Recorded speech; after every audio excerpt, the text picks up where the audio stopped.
and welcome into this week's edition of Wheeling Feeling, presented by Panhandle Cleaning and Restoration and Wheeling Island Hotel Casino Racetrack. We are officially at the point that many consider to be past the midway point of summer, but as much as those temperatures are heating up, so is action around the friendly city.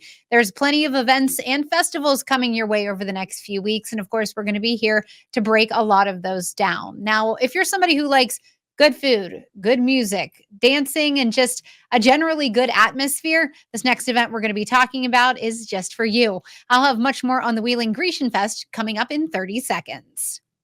Wheeling Island has your share of $100,000 as part of our summer living giveaways. So join us Saturdays in June, where each week we'll draw 10 lucky winners every hour from 7 to 10 p.m. Play for your chance to win free play or gift cards up to $2,500 each. Pick the progressive and you'll win cash starting at $2,000 or more. Players receive one entry for every 50 base points earned. Plus, you'll earn double entries when you play on Mondays and Tuesdays.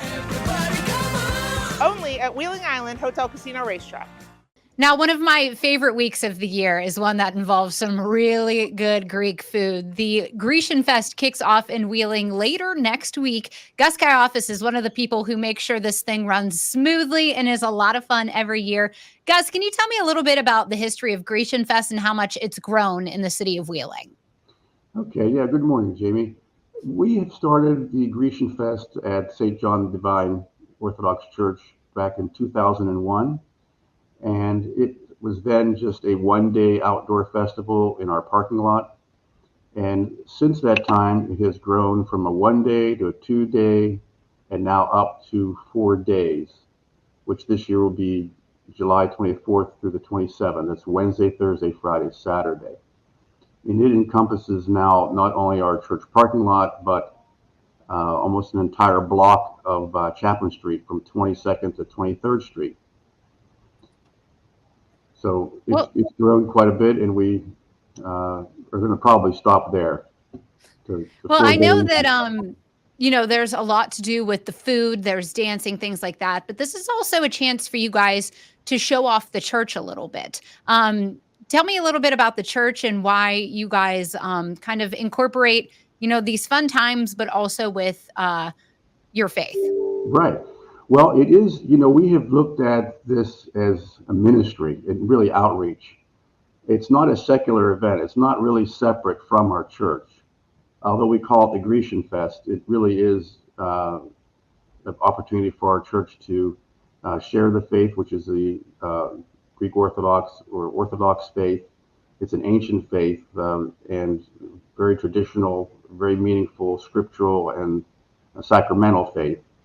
And we love having people come to our church, not just for our food and pastries, but to also be able to see our sanctuary, which is a beautiful Byzantine sanctuary with much meaning, rich history, beautiful iconography.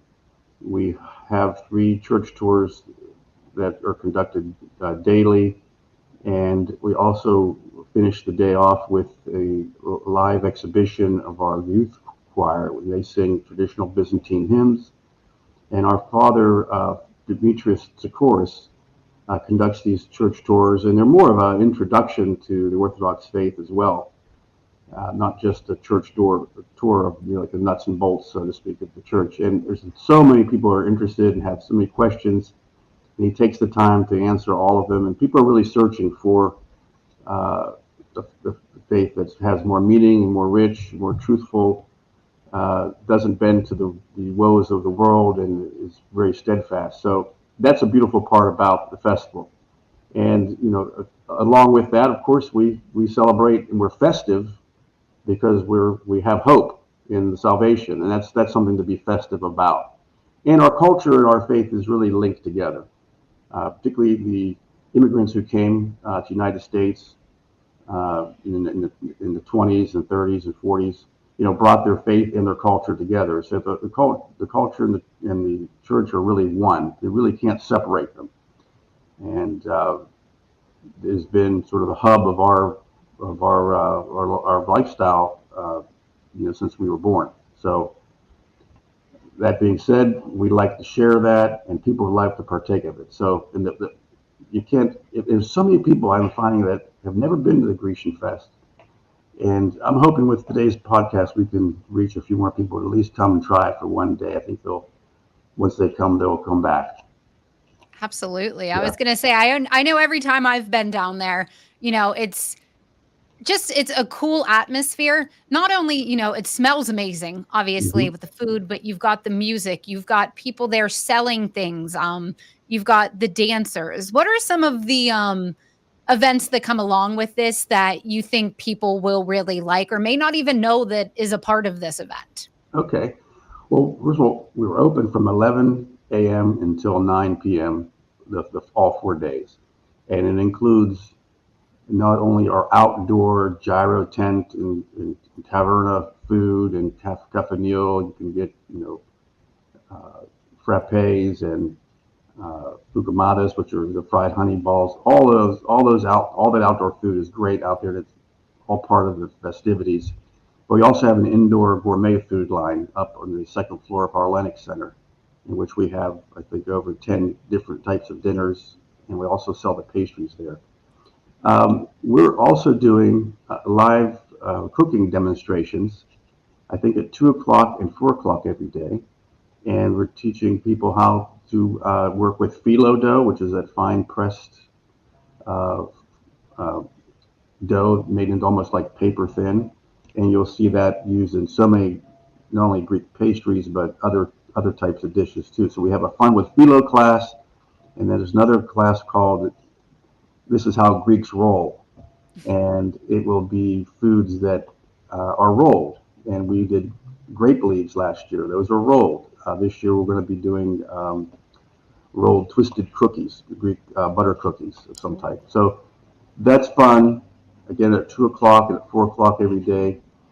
Then we have our live Greek traditional dancing, which starts every day at 6 o'clock.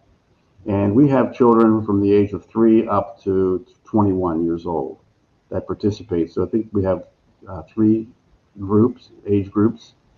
And one of the highlights is with the older group, there's a group of young men, and they dance and they wear traditional Greek Ebzon costumes, which are traditional, basically military soldiers' costumes. And they do a wonderful job. They dance on the table. They play the Greek national anthem. They do lots of kicks and flips, and it's very colorful, and people love that. So that's all part of the outdoor sort of electric atmosphere that's going on from about 5:30, 6 o'clock up to closing. And of course, it's live Greek dance, and anyone can learn to dance. I always tell people if you can walk, you can Greek dance. And it's blind dancing, so you're holding someone's hand and you're just walking along, and you can pick up the steps, and it's a lot of fun. You can kind of be Greek for the night, and those are just some of the highlights. I told you about the church tours. Just coming down and being part of it is just so much fun. And it's very wholesome. It's fun for the whole family. So, Well, Gus, I got to ask. I mean, obviously, the thing I always look most forward to is the food. What mhm. is your favorite item of food that you guys sell? Because I can tell you that baklava sundae was out of this world last time I had it. Yeah, well, we've added a baklava cheesecake, which Oh, it has surpassed the baklava sundae probably. wow. It's delicious. So that's something you get in our cafe meal. I would say in the indoor food line, my favorite would be the moussaka, which is it's layers of sliced potato and eggplant, hamburger, a bechamel sauce, cheese, and it's one of my favorites. Also, the lamb is delicious. We have legs of lamb that are marinated and sliced, roasted, and that's all served with on a beautiful Greek rice. And the other thing would be the chicken. It's a half chicken that's marinated and roasted in herbs and spices, and that's good. I mean, I don't know. I try to eat all of it during the 4 days just so I can say I tasted it all. And I think without question, the grape leaves. We Hmm. also call them domadas, and those are actual grape leaves, and they are stuffed with hamburger and rice and some spices, and rolled up and baked, and lemon and olive oil on it, and you just can't go wrong. You eat them hot or cold, and we just can't seem to make or sell those fast enough. We always run out. So every year we're saying, let's make a little more, just a few more, so we don't run out. That's what I'm hoping the microphone isn't picking up my stomach grumbling No. listening to all of these. Well, guys, this does run from July 24th through the 27th. You mentioned some of the times, but just quickly, how much do you encourage folks to come out, try some food, listen to some music, and enjoy some dancing? Yeah, well, I guess, again, just try to do something different. I think we're overlapping with the Italian Fest a couple of days, one day. So some folks might want to hit both, go to the Italian Fest for a little bit, come finish up at the Greek Fest and be Greek for a night. And we have plenty of parking. I know we have construction around our area, but it's still very easy to get around. There's signage. We have parking along 23rd Street, Chaplin Street. We have a grassy lot across the street. And if you want, we do have some express parking if you just want to come in and get food and go. We have a carry-out parking on the north side of the church. And I think we've covered it all. I could talk about this for an hour. There's just so much. And it's just a phenomenon. I mean, almost every Greek Orthodox church in the country has some version of a food festival. It's just amazing. And I don't see that in other cultures. Mm-hmm. And it's contagious. And I never heard anyone say, I went to this festival and it was terrible. They all love it. And I should conclude with this, that we raise money, obviously, through our efforts, but they are to support the ministries. In particular, we are very active in supporting an open door ministry twice a month. We feed those in need, and we provide a free meal, a hot meal, and groceries. And that's on I think the second and fourth Tuesday of every month. So a good portion of these proceeds go towards that effort. And then we have other ministries as well, of course, within our walls and outside of our walls. We help ministries, and we do philanthropic work all around the world. So, and you don't have to be Greek to be Orthodox. So our church is open to anyone who is curious or would wish to attend or come to a church tour and learn more about it. And you can go to our website, stjohngochurch.org. And we also have our GrecianFest.com website. So anything I might have missed, go to GrecianFest.com. The menu is there, the highlights, the prices, the directions, anything you want to know about the festival. And if you want to learn more about our St. John Divine and the Orthodox faith, go to stjohngochurch.org. All right, Gus, perfect. We're hoping a lot of people will come out, and I am already ready for my baklava Sunday. So thank you so much. If you see me, I'll look out for you. If you see me, grab me. We'll talk again. Sounds good. Thank you, guys. We'll have a baklava Sunday together. West Virginia's largest restoration company is now in the heart of the Mountain State. With a location in Charleston, joining our branches in Wheeling, Morgantown, and Pittsburgh, we'll be there to help when you need it most. Our expert team and state-of-the-art equipment is ready to serve the Kanawha Valley 24 hours a day. From water damage to fire restoration, when disaster strikes your home or business, tell your insurance provider you prefer the restoration company the Mountaineers call, Panhandle Cleaning and Restoration. And before you OPA, there is plenty to do around the Friendly City this weekend. On Saturday, it's Jamboree Family Day. It is a celebration of the 47th Jamboree in the Hills at Wheeling Park at the Park Amphitheater. There will be a redneck run, local bands, food, and plenty of kids' activities. Everything gets started with the redneck run at 9 a.m.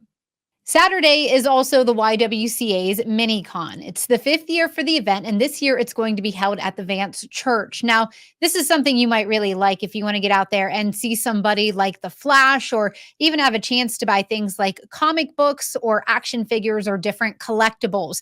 The event runs from noon until 5 o'clock. There's a costume contest that starts at 2, and right after, The big event there is a lightsaber demonstration. Also on Saturday, it's the OVAC Rudy Mumley All-Star Charity Football Classic. The All-Stars from Ohio and West Virginia will get things kicked off at 7:15 from Wheeling Island Stadium. And that will do it for this week's edition of Wheeling Feeling. We'll see you back here, same time, same place next week.